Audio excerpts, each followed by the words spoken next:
You've got 72 hours to tear it all down, or we'll do it for you with a bulldozer. The sheriff stared me down on my own porch, badge gleaming. I'm Ryan Sterling. 3 years, $127,000 from my divorce. Every splinter of my great-grandfather's 1924 Victorian mansion restored to perfection.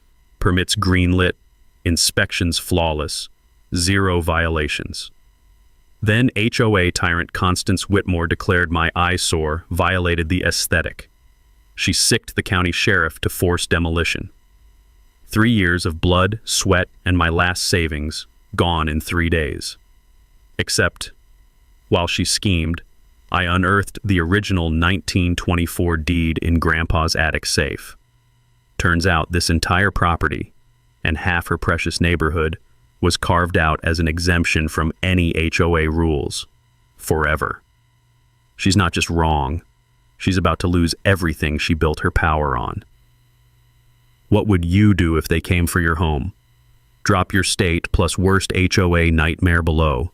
Let's expose them together. Ryan Sterling's great-grandfather built this mansion with railroad money in 1924, back when men knew how to swing hammers and didn't need YouTube tutorials for basic carpentry. By 2020, the place looked like a haunted house.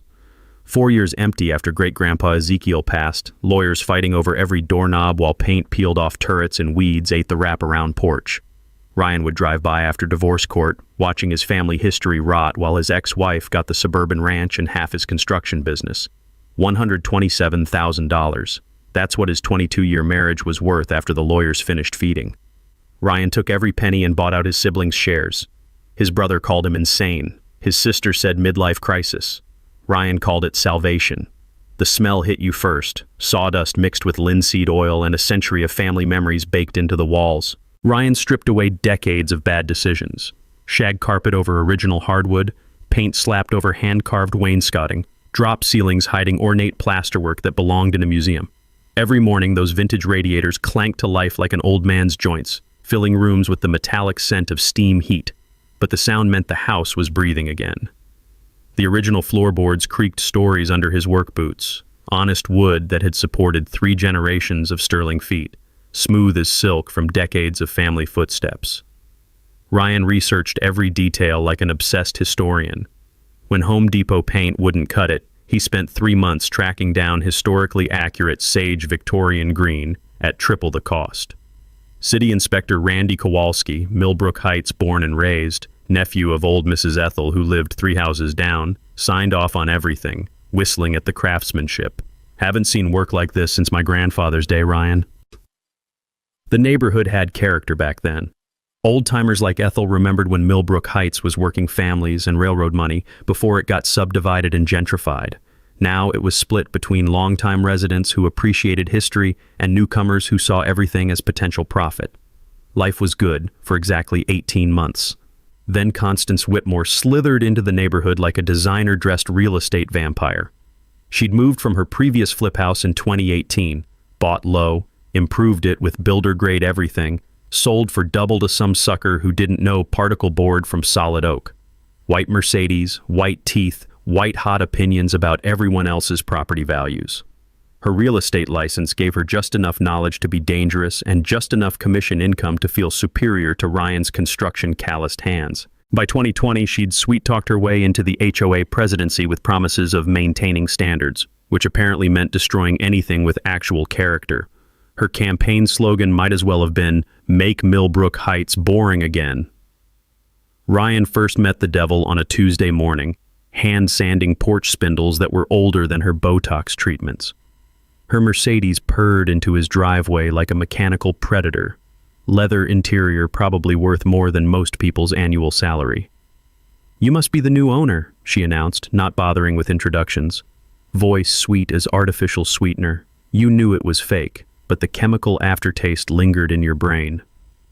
Ryan wiped sawdust and sweat from his palms, leaving his hands feeling rough against the fine powder. "Just restoring what my great-grandfather built. Every permit city approved." That smile could have frozen hell in July. "Oh, honey, city permits are just the bare minimum. This is a homeowners association. We have standards that actually protect everyone's investment." She handed him a packet thick enough to stop bullets, 73 pages of HOA covenants printed on paper that probably cost more than Ryan spent on groceries that week. You'll want to study these very carefully. Some of your choices need serious reconsideration. That night, Ryan spread the legal nonsense across his restored kitchen table, reading by a 1920s chandelier he'd rewired himself. Buried in the bureaucratic bullshit, all exterior modifications must maintain architectural consistency with surrounding properties. Translation: your house is too beautiful for our vanilla neighborhood. The violation notice arrived like a death sentence at dawn. Non-compliant exterior color scheme. Fine, $500 per day until corrected. Ryan stared at the violation notice, coffee growing cold in his calloused hand. The bitter taste matched his mood perfectly. His historically accurate paint, researched for 3 months, costing triple what Home Depot would charge, was apparently a crime against Constance's vision of suburban beige perfection. He called the HOA office, got voicemail with Constance's syrupy voice promising to address concerns in the order received, called her cell directly. "Oh, Ryan," fake sympathy oozed through the speaker. "I know it's disappointing, but the Architectural Review Committee voted unanimously. Rules protect everyone's property values." "What committee meeting? I never got notice." "Emergency situations don't allow for lengthy notification periods, honey. Emergency." His historically accurate paint was apparently more dangerous than a gas leak. Ryan had learned something during his divorce proceedings that most people never discover. Documentation beats emotion every single time in legal battles. So he drove to City Hall, work boots echoing in marble corridors that reeked of bureaucracy and broken dreams. Randy Kowalski was finishing his inspection rounds, clipboard tucked under one arm like a teacher's gradebook. "Ryan, what's eating you? You look like someone stole your truck." "Randy, I need official documentation that my exterior work meets all city codes. Constance is claiming violations." Randy glanced around, lowered his voice to barely above a whisper. "Between you and me, I've inspected half this neighborhood. Your restoration work belongs in Architectural Digest. But that woman calls my supervisor twice weekly, claiming you're running some illegal construction racket. Every nail's permitted and documented." "I know that, but she's got photos that tell a different story." Randy pulled out his phone with the reluctance of someone sharing bad news. Ryan saw his mansion from various angles, but something felt wrong, like looking at a funhouse mirror version of his property. The shadows fell at impossible angles, creating dramatic contrasts that made normal construction look suspicious. "These timestamps claim Tuesday at 2 p.m., Randy continued, his 20 years of inspection experience evident in his tone. "But look at these shadow patterns. Either physics stopped working in your yard, or somebody's been playing photographer with fake lighting." Ryan remembered something his divorce attorney had hammered into him. Always assume your opponent is smarter and more ruthless than they appear. Constance wasn't just filing complaints. She was manufacturing evidence. "Tuesday was overcast all day," Ryan said, pieces clicking together in his mind. "Exactly. These photos show direct sunlight that didn't exist." That evening, Ryan pulled up his security camera footage, a system he'd installed after a rash of neighborhood tool thefts. Digital timestamps don't lie, unlike certain HOA presidents. There it was. Tuesday, 2:47 p.m., Constance's white Mercedes parked across from his driveway like a predator watching prey. Her telephoto lens glinted as she documented his work from the shadows. But the smoking gun came at 11:23 p.m. A different vehicle, beat-up sedan that screamed, "Hired help," parking in the exact same spot. Someone emerged with professional camera equipment and portable lighting, recreating the same angles under artificial conditions. Ryan felt the familiar surge of adrenaline he'd experienced in construction disputes, the moment you realize your opponent just handed you the tools for their destruction. He compiled everything: original photos with embedded metadata, National Weather Service records showing overcast conditions, his security footage capturing the deception in real time. Then he made a call that would change everything. Jennifer Walsh from Channel 7 News had been hunting for a David versus Goliath story, and Ryan's situation hit every checkbox: decorated veteran, family legacy, bureaucratic bullying. When she arrived with her news crew, the smell of fresh coffee mixed with sawdust created an authenticity that couldn't be faked. "You're alleging that the HOA president submitted falsified evidence to city officials?" Jennifer's eyes sparkled with the anticipation of a journalist who'd stumbled onto genuine corruption. I'm showing you timestamps that don't match weather records and video proof of staged photography. Jennifer's crew documented everything with the thoroughness of crime scene investigators. The museum-quality restoration work, the bogus violation notices, the side-by-side comparison of real versus manipulated photos. But television gold came when Jennifer called Constance for her response. Mrs. Whitmore, we have documented evidence of photo manipulation in your city complaints. Would you care to comment? The call lasted exactly 12 seconds, just long enough for Constance to unleash profanity that would embarrass a sailor before slamming down the phone. The story aired Thursday evening. Veteran homeowner battles HOA photo fraud. By Friday morning, Ryan's violation notice had vanished from official records faster than free beer at a construction site. Victory tasted like perfectly aged bourbon, smooth, satisfying, with just enough burn to remind you it was earned. But Ryan was about to learn that humiliating someone like Constance Whitmore doesn't end the war. It just teaches them to fight dirtier. Saturday morning brought Constance's revenge served ice cold with his coffee. Excessive noise violation. Power tools operated at 6:30 a.m. Friday, disturbing neighborhood peace. Ryan nearly choked on his first sip, the bitter liquid burning his throat. According to her complaint, he'd been running a circular saw before dawn, shattering the suburban tranquility that Constance apparently believed was her personal property to protect. Small problem. Friday morning, Ryan had been 300 miles away watching his daughter graduate college. The pride had swelled in his chest as she walked across that stage, diploma in hand, 4 years of late-night study sessions finally paying off. He had hotel receipts, gas station timestamps, and about 200 witnesses who'd seen him ugly crying in the auditorium when they called her name. But here's something Ryan had learned during 20 years of managing construction crews. You don't just play defense against liars. You go on offense and expose the whole damn system. He spent $47 at the county courthouse, a building that smelled like old paper and bureaucratic defeat, copying every HOA violation filed in Millbrook Heights over 2 years. The pattern emerged like a photograph developing in chemical baths. Once you saw it, you couldn't unsee it. Constance wasn't randomly enforcing rules. She was systematically targeting anyone who didn't fit her vision of suburban perfection. Elderly widow Mrs. Patterson got cited for excessive garden decorations, a memorial bird bath for her deceased husband. Young couple with twins received violations for unapproved playground equipment, a swing set identical to 3 others on the same street that somehow escaped Constance's laser-focused attention. Every targeted homeowner earned less than $60,000 annually. Every ignored violator drove cars worth more than most people made in a year. Ryan discovered something that should be taught in high school civics but never is. Selective enforcement isn't just unfair, it's legally indefensible. HOAs can't target specific residents while ignoring identical violations elsewhere. Courts call it discrimination, and judges hate it more than pineapple on pizza. He was documenting everything with crime scene precision when his phone rang. Unknown number, but something made him answer. Ryan, this is Janet Peterson, HOA board member. We need to talk, privately. They met at the Starbucks on Main Street, neutral territory that smelled like overpriced coffee and corporate ambition. Janet looked nervous, stirring her latte like she was mixing concrete. I've been on this board 3 years, she began, voice barely above a whisper. Constance has been aggressive in her enforcement, but what you don't know is that she owns 4 rental properties in the neighborhood through an LLC. Ryan felt his blood pressure spike. Rental properties? Properties that somehow never receive violation notices despite having the same issues she cites everyone else for. Ryan, I think she's been using HOA enforcement to drive down property values, then buying properties cheap through shell companies. The pieces clicked together like a perfectly fitted joint. Constance wasn't just power hungry, she was running a real estate scam using the HOA as her weapon.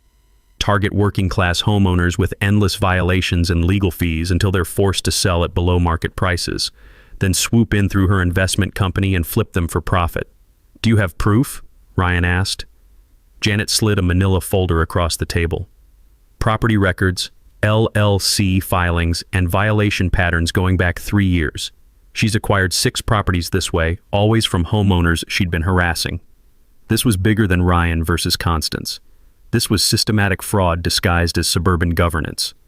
Armed with nuclear evidence, Ryan attended the next HOA meeting. The community center buzzed with unusual energy. Word had spread that something big was happening. 43 residents showed up instead of the usual 12, folding chairs arranged like a courtroom where justice was about to be served.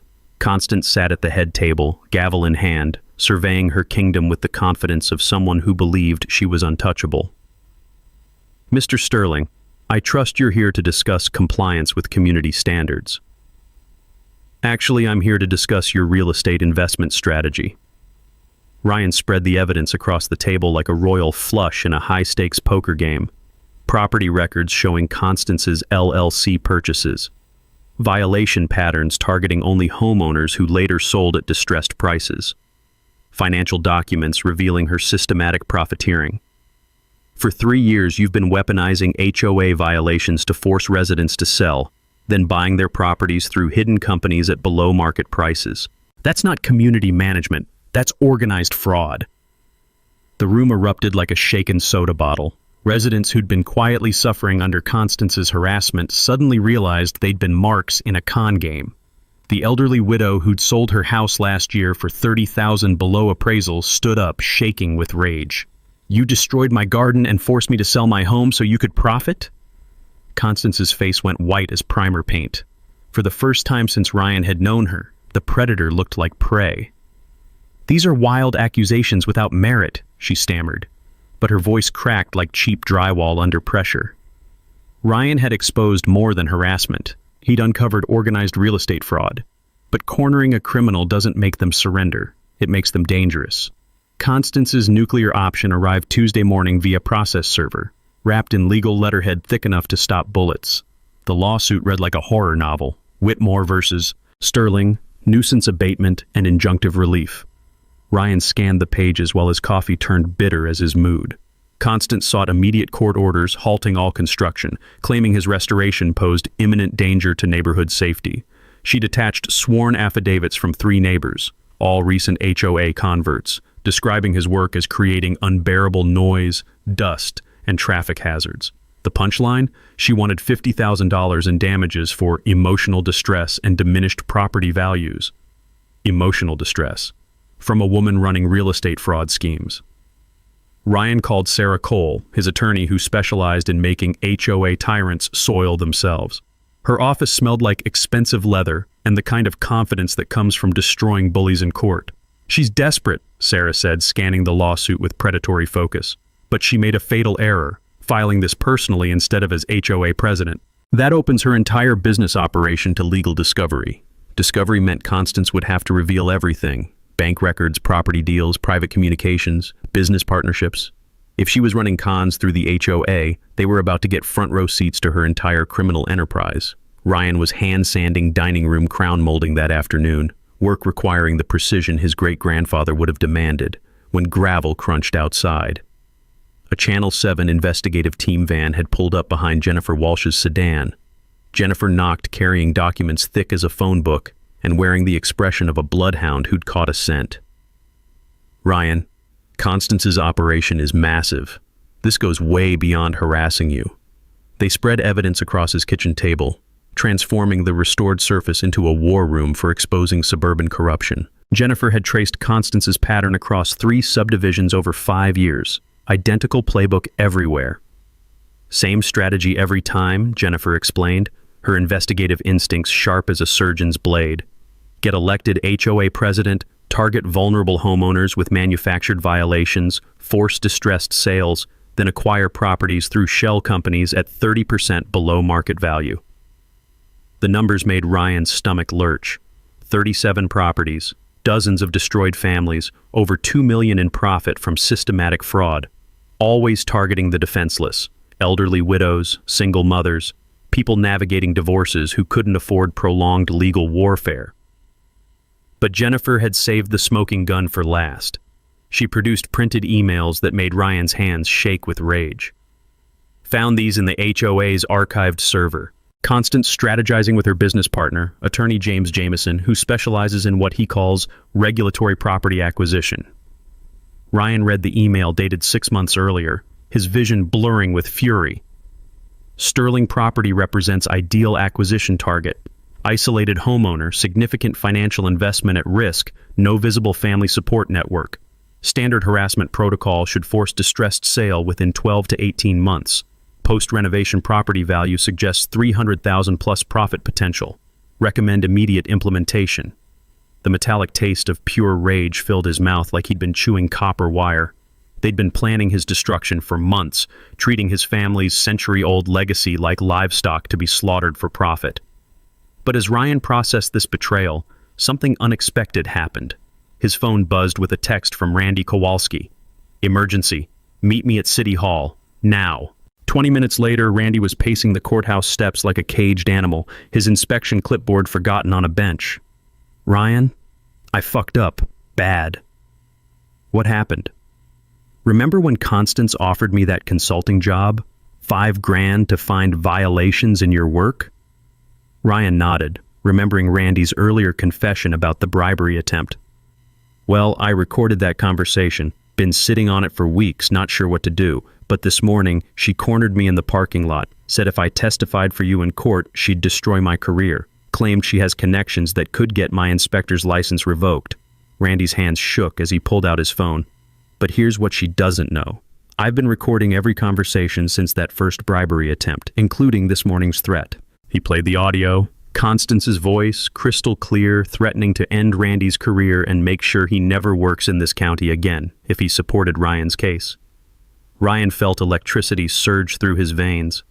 Witness intimidation was a felony. Constance had just handed them the nuclear option. Randy, you realize what this means? Yeah, it means we've got her dead to rights on criminal charges, not just civil violations.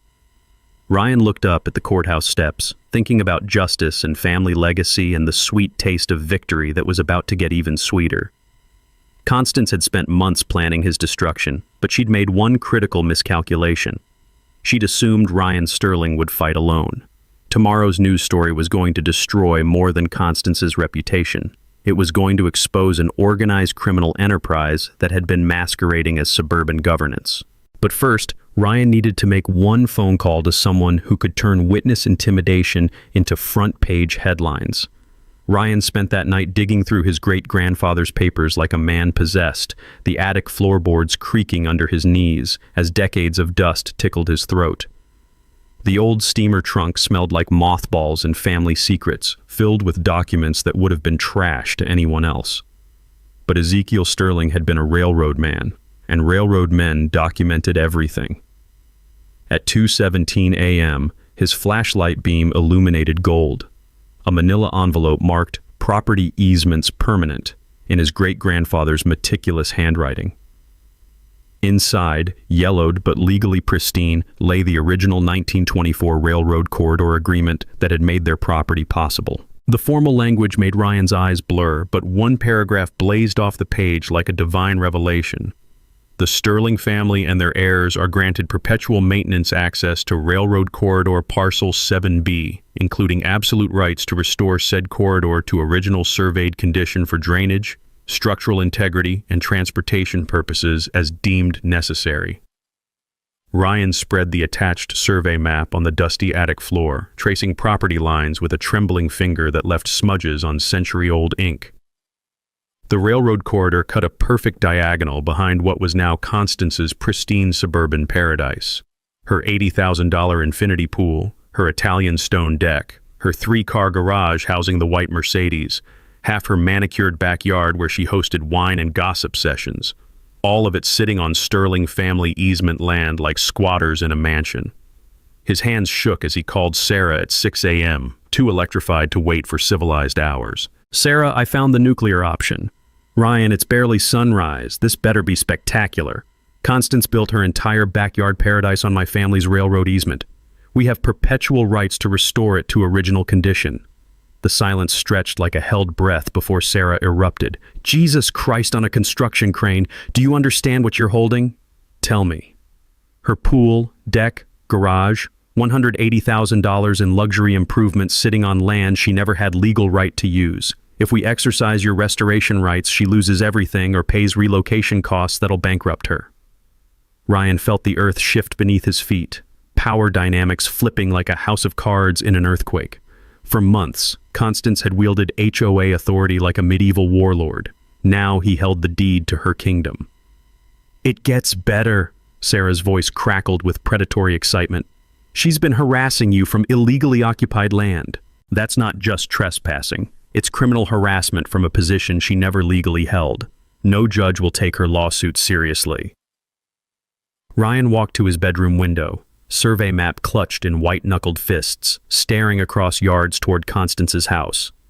Morning sunlight glinted off her pool like liquid diamonds, her deck furniture arranged for maximum suburban superiority, privacy fencing that screamed "keep out" to the peasants. All of it built on sterling family land without permission. The taste of impending victory filled his mouth like aged whiskey, smooth, warming, with just enough burn to remind you it was earned through suffering. "Sarah, this changes everything. Instead of defending against her attacks, we can destroy her entire property setup." "Ryan, you're holding a legal atomic bomb. She'll have to choose. Drop all harassment and lawsuits, or watch us demolish her backyard paradise to restore your family's easement rights." For the first time in months, Ryan smiled with genuine joy instead of grim determination. Constance had been so busy attacking his restoration that she'd never researched her own property's legal vulnerabilities. The predator had built her lair on someone else's hunting grounds. But Ryan was wise enough to know timing was everything. Let her escalate further. Let her commit deeper to a war she'd already lost without knowing it. Because when he finally revealed this trump card, it would end more than their personal battle. It would destroy her entire suburban empire in a single, perfectly legal stroke. Ryan spread the easement documents across Sarah's mahogany desk like a general planning D-Day, the morning coffee steam rising between them like incense at an altar of impending justice. "We hit her from 3 directions simultaneously," Sarah said, her pen dancing across legal pads with predatory precision. "Harassment lawsuit, selective enforcement claim, and easement restoration petition. She'll be like a one-legged cat in a sandbox, not sure which way to jump first." The harassment case was rock solid. Months of documented violations, falsified photos, witness intimidation recorded on Randy's phone. But Ryan had learned something during his construction career that applied perfectly to legal warfare. The foundation determines everything else, and their foundation was that 1924 railroad easement. Selective enforcement violations can trigger federal civil rights lawsuits, Sarah explained, pulling out precedent cases thick as phone books. When HOAs systematically target working-class homeowners while protecting wealthy violators, courts get very unhappy very quickly. Sarah connected him with Tom Bradley, a surveyor whose weathered hands had been settling property disputes since before GPS existed. Tom's equipment looked like something NASA would use, all lasers and satellites and digital precision that could locate property corners within millimeters. "Railroad easements from the 1920s were sacred law," Tom said, sipping coffee that could strip paint while his laser level painted bright red lines across Ryan's backyard. Railroad companies didn't negotiate property rights. They demanded absolute access for maintenance and emergency repairs. The equipment beeped confirmations that sounded like slot machines hitting jackpots. Tom's measurements revealed what Ryan had hoped. Constance's infinity pool, Italian stone deck, and 3-car garage sat exactly 12 feet into Sterling family easement land. Her pool filtration system, electrical connections, structural foundations, all trespassing on your legal corridor, Tom announced with the satisfaction of a man who'd just solved a century-old puzzle. Ryan felt electricity surge through his veins like he'd grabbed a live wire. This wasn't just legal leverage, it was complete demolition authority over Constance's suburban paradise. While Tom prepared survey documents that would hold up in federal court, Ryan built his community army. Ethel Kowalski's kitchen became campaign headquarters, the smell of fresh-baked chocolate chip cookies mixing with the scent of righteous rebellion. "That real estate vulture has been circling this neighborhood like buzzards over roadkill," Ethel told 8 longtime residents gathered around her table. "Time we clipped her wings permanently." The coalition included Randy's father, Pete, retired electrician with 40 years of union organizing experience, the Johnsons from Maple Street, both teachers who understood bureaucratic warfare, and Mrs. Patterson, the elderly widow whose memorial birdbath had triggered Constance's harassment campaign. Each neighbor carried stories of HOA abuse that would make a dictator blush. Pete's fence height violation for a structure identical to Constance's own property. The Johnsons' citation for excessive outdoor decorations. Christmas lights they'd hung for 30 years. Mrs. Patterson's forced removal of her husband's memorial garden because it allegedly violated landscaping uniformity standards. Ryan explained legal strategy in construction terms everyone understood. Selective enforcement is like using different building codes for your friends versus your enemies. Courts call it discrimination, and judges hate it more than contractors hate change orders. Jennifer Walsh's investigation had uncovered pure gold. Constance's attorney, James Jameson, was fighting disbarment proceedings for fraudulent billing and conflicts of interest in property acquisition cases. His legal license hung by a thread thinner than cheap drywall. Her legal representation is collapsing faster than a house built on quicksand, Jennifer reported during a phone call that crackled with investigative excitement. Jameson's trying to plea bargain his way out of disbarment. He might not even be licensed when this hits court. The media strategy crystallized perfectly. Sunday night exposé followed by Monday morning legal blitzkrieg. HOA President's real estate fraud empire would air during prime time, setting the stage for maximum legal and social devastation. But Ryan's favorite element was psychological warfare disguised as legitimate preparation. He rented excavation equipment and parked it prominently on his property line, consulted with drainage contractors who measured distances with theatrical precision, marked easement boundaries with fluorescent orange spray paint that glowed like radioactive warnings across previously pristine lawns. Every morning, Constance would see preparation for her property's destruction while not knowing exactly when the hammer would fall. The anticipation would gnaw at her like termites in load-bearing beams, destroying her sleep and rational decision-making. The taste of approaching victory was sweeter than aged bourbon, warming Ryan's chest as he watched orange survey markers transform Constance's paradise into a demolition zone. She'd spent months planning his family's destruction, treating his legacy like raw material for her profit machine. Now she'd learn what it felt like to watch your world get marked for demolition by someone who understood exactly where to place the explosives for maximum structural damage. By Sunday night, every piece would be positioned for coordinated assault that would end Constance Whitmore's suburban empire in a single, perfectly legal explosion. Sunday morning brought Constance's nuclear meltdown disguised as community service. Ryan found the flyers while checking his mail, crisp paper still warm from midnight printing runs. Someone had stuffed them into every mailbox on Willowbrook Drive like poisonous Halloween candy distributed by a psychopath in a pantsuit. "Dangerous resident alert," screamed the headline in blood-red letters designed to trigger neighborhood panic. Below it, a grainy telephoto shot of Ryan on his roof, circled like a sniper's target. The text read like a psychiatric evaluation written by someone who'd flunked basic sanity. Ryan Sterling exhibits escalating violent tendencies including obsessive property destruction, aggressive confrontations with peaceful neighbors, and suspected substance abuse stemming from documented divorce trauma. Children should not approach this individual. Women should avoid being alone near his property during his documented rage episodes. Ryan's hands shook with fury as he read it twice, his morning coffee turning acidic in his stomach. Constance had crossed from harassment into character assassination that could destroy his construction business, his relationships, and his reputation with surgical precision. But she'd made one critical error that would detonate in her face like a defective grenade. The flyers included his business name and contractor's license number, directly claiming his professional work was dangerous and substandard. That was defamation per se, written lies that damaged professional reputation without requiring proof of financial harm. Sarah had explained it was like stepping on a legal landmine specifically designed to blow up overzealous HOA tyrants. Ryan's phone exploded before 8 a.m. Pete Kowalski's voice carried 40 years of Union Hall warfare experience. "Ryan, that woman just pissed off every decent person in this neighborhood. Nobody with 2 functioning brain cells believes this garbage." The second call made his heart race. Jennifer Walsh, voice crackling with investigative bloodlust. "Ryan, she just committed multiple felonies in writing and distributed them using HOA funds. The entire board could be charged as accomplices. This is journalistic gold wrapped in legal dynamite." But the third call was pure victory candy. James Jameson, Constance's lawyer, sounding like someone whose house was burning while his fire insurance got canceled. "Mr. Sterling, I represent the HOA regarding potential dispute resolution without further complications." Ryan had learned enough legal warfare to recognize white flag negotiations. "Mr. Jameson, aren't you fighting disbarment proceedings? Should you be representing anyone?" The silence stretched like a piano wire before cracking. "My licensing status is transitional, but I can facilitate discussions between parties seeking mutually beneficial outcomes."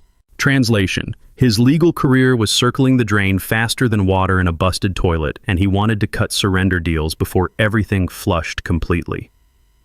"Refer all communications to my attorney, Sarah Cole. She handles capitulation negotiations." Constance wasn't done destroying herself. Monday brought the suicide bomb disguised as official governance, an emergency HOA meeting to address the sterling threat to community safety. The meeting notice reeked of legal toxicity so potent that Sarah actually cackled when Ryan showed it to her office, which smelled like expensive leather and impending courtroom carnage. "She just handed us federal civil rights violations wrapped in official letterhead with a bow on top," Sarah said, grinning like a shark that had spotted bleeding swimmers. "Emergency powers can't target individual homeowners without due process. She's violating constitutional protections like their traffic suggestions." Monday evening, Ryan walked into the community center to find 47 neighbors crammed into space designed for 20. The air tasted like tension and fluorescent lighting, battle lines drawn between longtime residents supporting Ryan and newer arrivals who'd swallowed Constance's suburban Kool-Aid. Constance sat at the head table looking like a defendant at her own execution, flanked by 3 board members who'd clearly rather be getting colonoscopies. Her trademark confidence had evaporated like spit on a summer sidewalk, replaced by desperate energy of someone who'd bet their house on a 3-legged racehorse. "This emergency session addresses ongoing disruptions caused by Mr. Sterling's refusal to comply with reasonable community standards," she began, her voice lacking its usual dictatorial authority. Ryan stood slowly, letting silence build like steam pressure in a boiler about to explode. The taste of approaching victory filled his mouth like aged whiskey, smooth, warming, with just enough burn to remind him it was earned through blood and patience. "Constance, before you dig that hole any deeper, you should know my attorney files federal lawsuits tomorrow morning based on your recent creative decisions. But tonight, I've got something more immediate to discuss." He pulled out Tom Bradley's official survey report, the document that would obliterate her suburban paradise like a cruise missile hitting a sandcastle. "Let's talk about your pool sitting on my family's railroad easement." The room went silent except for the hum of fluorescent lights and the sound of Constance's world beginning its final collapse. The survey report hit the table like a legal bomb, its official seal reflecting fluorescent light across 47 stunned faces. Constance's complexion went from suburban tan to morgue pale in the time it took Ryan to spread the easement map across the community center table. "According to this 1924 railroad easement," Ryan announced, his voice carrying the quiet authority of someone holding nuclear weapons, "your infinity pool, stone deck, and 3-car garage are sitting 12 feet into Sterling family land, have been for 3 years." The silence stretched like a guitar string about to snap.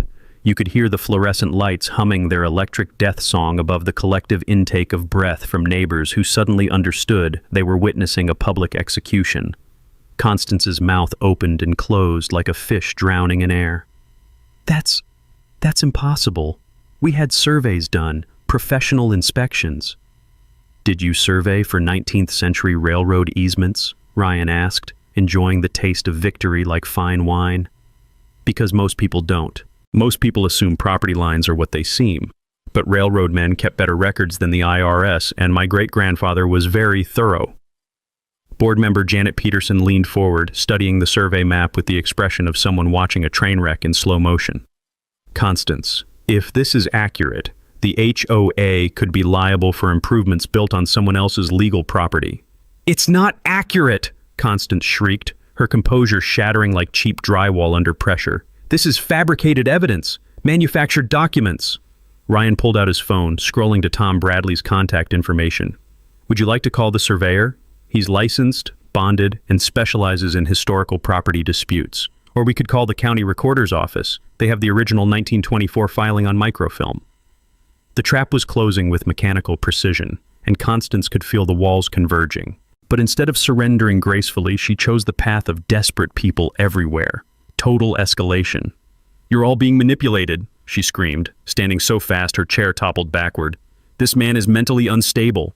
He's been stalking my family, threatening our safety, destroying neighborhood property values with his obsessive delusions." Ryan had expected this. Cornered animals always attack before they die.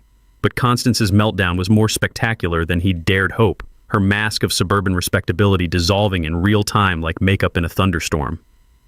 "Mrs. Whitmore," Ethel Kowalski stood up with the careful dignity of someone whose 79 years had taught her to recognize bullshit from orbit. "You've been harassing this neighborhood for 3 years. We've all watched you target anyone who couldn't afford to fight back. But you picked the wrong Sterling to mess with." The room erupted in voices, some supporting Ryan, others defending Constance, most just shocked by the revelation that their HOA president had built her fortress on stolen land. The smell of tension mixed with industrial coffee and fluorescent lighting created an atmosphere thick as construction site dust. Constance pulled out her phone with shaking hands, dialing frantically. "James, I need you here immediately. Emergency legal consultation." Ryan could hear Jameson's voice through the speaker, thin and defeated. "Constance, I can't. My license was suspended this afternoon. State bar emergency hearing. I'm done." The color drained from Constance's face like water from a broken pipe. Her legal representation had just evaporated, leaving her exposed and defenseless in front of 47 neighbors who'd spent years under her tyrannical rule. "This isn't over," she hissed, gathering her papers with the desperate efficiency of someone whose house was on fire. "I'll find other attorneys. I'll fight this in federal court. I'll destroy you and your pathetic restoration project." Ryan smiled with the patience of someone who'd already won but was enjoying the encore performance. "Constance, you might want to check your homeowner's insurance policy. Most don't cover improvements built on other people's legal property. And I'm planning to exercise my restoration rights starting tomorrow morning."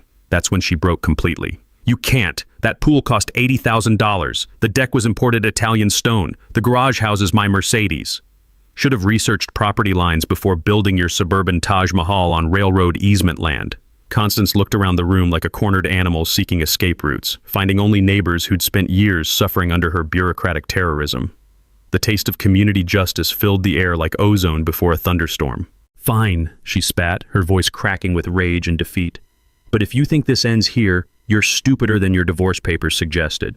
I've got connections throughout this county. I'll make sure you never work construction again. I'll destroy your business, your reputation, everything you've built." Ryan felt electricity surge through his veins.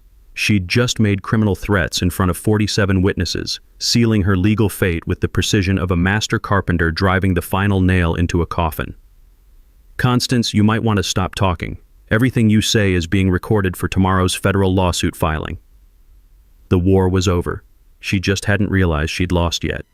Tuesday morning arrived with the crisp bite of October air and the sweet smell of impending justice. Ryan stood on his front porch at 6 a.m., coffee steaming in his hands, watching Tom Bradley's surveyor crew mark easement boundaries with fluorescent orange paint that glowed like warning beacons across Constance's perfect lawn. The excavator arrived at 6:30, its diesel engine rumbling like mechanical thunder as it positioned 18 inches from Constance's pool deck. Ryan had hired Peterson Construction, the same company that built half the neighborhood, to restore the railroad corridor to original 1924 specifications for proper drainage. Everything completely legal, everything perfectly timed. Constance emerged from her house at 6:47, still in silk pajamas and designer slippers, her hair looking like she'd stuck her finger in an electrical socket. The sight of heavy machinery threatening her suburban paradise triggered a meltdown visible from space. "Stop!" she screamed, running across her manicured lawn like someone escaping a burning building. "You can't do this! That equipment is trespassing." Ryan sipped his coffee, savoring the bitter taste mixed with sweet satisfaction. "Morning, Constance.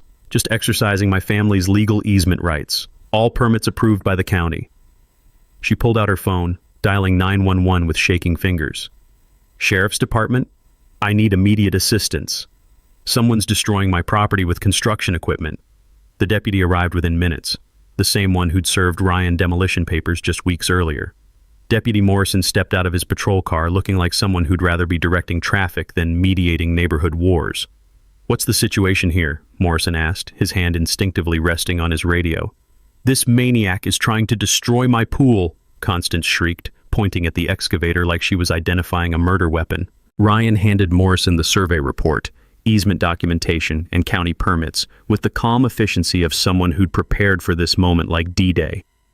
"Officer, I'm restoring my family's 1924 railroad easement to original condition. Everything's legally authorized." Morrison studied the documents with the careful attention of someone who understood that paperwork trumped screaming every time. "Ma'am, these look legitimate. Property easements supersede later improvements." That's when Jennifer Walsh arrived with her Channel 7 news crew, cameras rolling to capture Constance's public disintegration in high-definition glory. The white van with satellite equipment attracted neighbors like a fire truck at a house fire. Within minutes, 37 residents had gathered to witness the execution of their HOA dictator. This is Jennifer Walsh reporting live from Millbrook Heights, where a property dispute has escalated into legal warfare between neighbors, Jennifer announced, her voice carrying the professional excitement of someone covering a story that would win awards. Constance spotted the cameras and transformed from screaming banshee into fake victim with the speed of someone changing masks.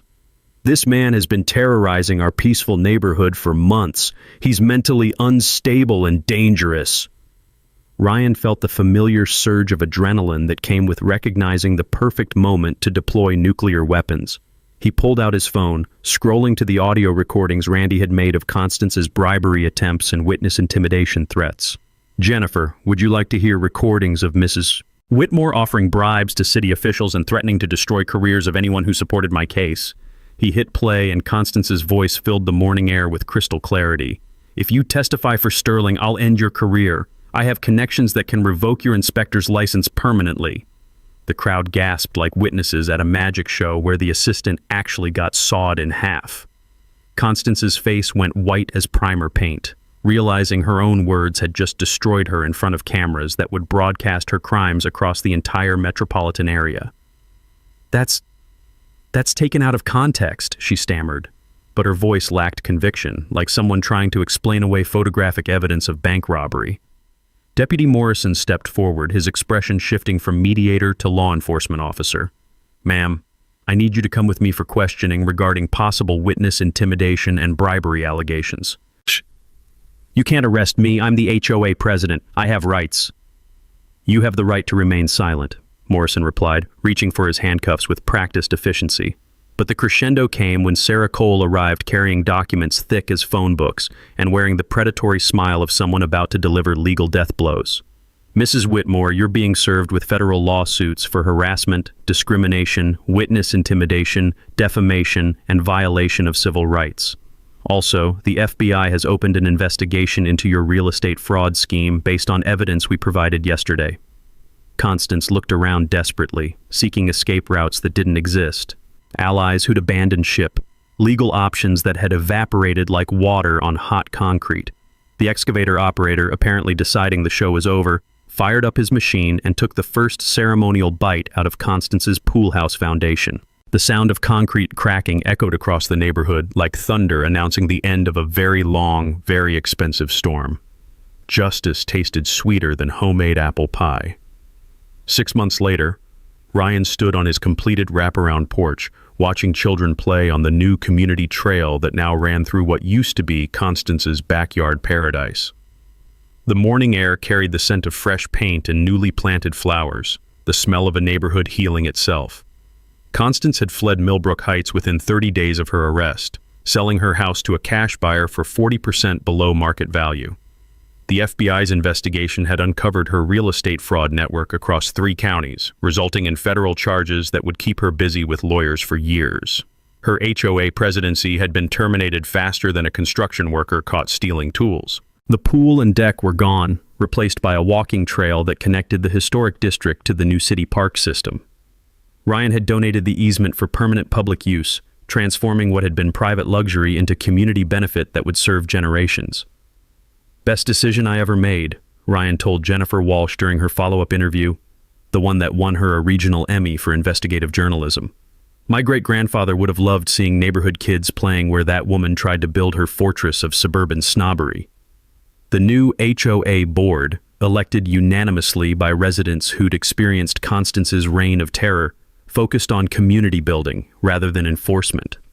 Ethel Kowalski served as president with the wisdom of someone whose 79 years had taught her that neighbors should help each other, not destroy each other. Ryan's restoration work had been featured in Victorian Society magazine, attracting visitors from across the state who wanted to see authentic 1920s craftsmanship restored to museum quality.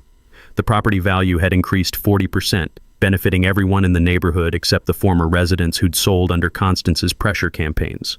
The legal settlements had been spectacular. Sarah Cole's lawsuits resulted in $340,000 in damages and attorney fees, plus injunctive relief that prevented future HOA harassment.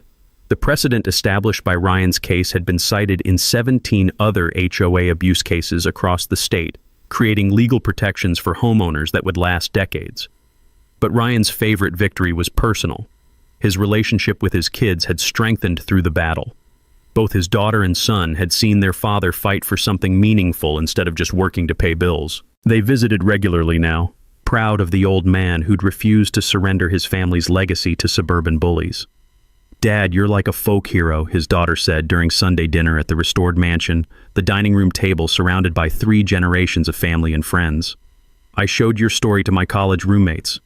They want to visit and see the house that took down an evil HOA." The Heritage Preservation Scholarship had awarded its first $10,000 grant to Randy Kowalski's daughter, who was studying civil engineering with plans to specialize in historic building restoration. The fund, supported by mansion tours and community donations, would help local students learn trades that preserved architectural history. Ryan had started consulting with other HOA harassment victims, teaching them documentation strategies and connecting them with attorneys who specialized in homeowner rights. His experience had taught him something valuable.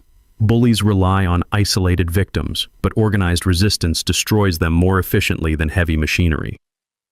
The annual Millbrook Heights Heritage Festival had become a regional attraction, celebrating the neighborhood's railroad history and architectural character. Families came from surrounding counties to tour historic homes, attend craft demonstrations, and enjoy community fellowship that honored the past while building the future. Standing on his porch that October morning, exactly 1 year after Constance had served him demolition papers, Ryan could hear the sounds of a healthy neighborhood. Children laughing on the community trail, neighbors greeting each other across garden fences, the distant sound of someone else lovingly restoring another old house. The taste of coffee mixed with autumn air and the satisfaction of battles won for the right reasons.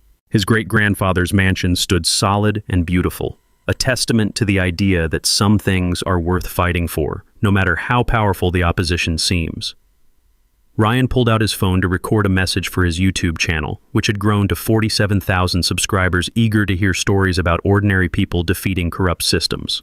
Remember, folks, document everything, build community allies, and never let bullies convince you that their power is permanent. Sometimes the little guy wins, especially when he's got a century of family history and a really good attorney. You know, Ryan spent 3 years putting everything he had into the house. His divorce settlement, his time, his family histories, and Constance thought she could just take it all away with 72-hour notice.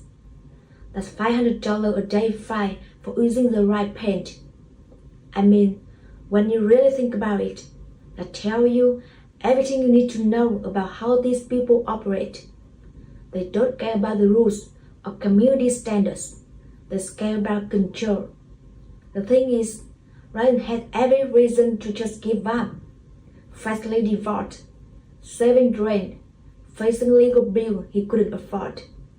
But instead of folding, he went up to that dusty attic and started going through his great-grandfather's old trunk. Most people would never think to look there. That railroad Edmunds from 1924, sitting there for the whole time. Constance built the whole Baghdad's paradise on land that never belonged to her. Sometimes, the universe had a sense of humor about these things. Have you ever dealt with someone like Constance in your neighborhood? Someone who thinks that position gives them the right to rearrange other people's lives. I'm curious what that looks like where you are. If this story hit home for you, hit that like button. And if you got your own HOA nightmare you think we should look into, drop comment. Sometimes the good guy actually do win. Just take a little longer than you hope.